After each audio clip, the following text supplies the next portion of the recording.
Now on to our final story. Just 48 hours away from a general election, Ugandan authorities have cut internet access and limited mobile services across the country. Tomorrow, Uganda goes to the polls. 81-year-old Yoweri Museveni is aiming to extend his 40-year rule. His main opposition, pop star turned politician Bobi Wine. It is a repeat of the 2021 election when both men faced up against each other. That was marred with violence and allegations of electoral fraud. And this time around, opposition figures and rights groups had warned over the potential internet cutoff. On Tuesday, those fears were confirmed. Public internet traffic, which has been blocked, includes social media platforms, web browsing, video streaming, personal email services, and messaging applications, among others. And Ugandan authorities justified this internet shutdown as legitimate. The internet restriction directed is in line with a legitimate purpose. That is protecting national security, public safety, and public order. But this comes just 8 days after officials denied internet access would be cut, describing it as misinformation. But let me state this clearly and without any ambiguity. The government has not announced or has not directed or implemented any decision to shut down the internet during the election period. Claims suggesting otherwise are false claims and are therefore misleading.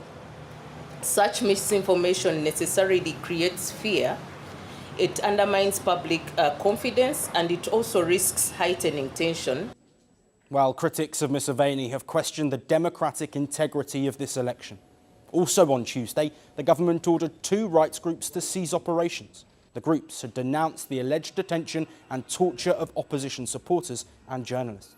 Security forces have detained hundreds of opposition supporters in the lead-up to these polls, while live bullets and tear gas are being used at campaign events in support of Bobi Wine. The government also banned the broadcast of what they call riots, which can refer to anti-government rallies. But speaking at his final rally, President Museveni threatened to crush election interference.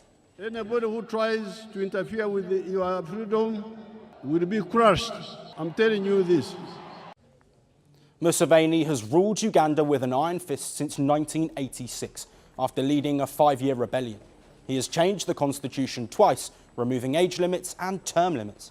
And political analysts suggest that his dominance over Ugandan institutions means there is little prospect of him losing his tight grip on power. But the man standing in the opposite corner has amassed a great deal of popularity in recent years, especially amongst young voters seeking change. Bobi Wine has been campaigning in a bulletproof vest and helmet and has vowed action if the election is, in his words, rigged. We have said it many times that if General Museveni rigs the election, we shall call for protests. We have put him on notice. We've put the people of Uganda on notice.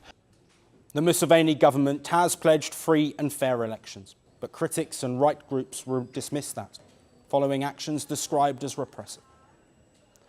All eyes now shift to tomorrow's polls. Will violence and controversy play out in Uganda? And will Yoweri Museveni tighten his vice-like grip on power in another contentious election? We will bring you all of the updates from Uganda in the coming days here on First Post Africa.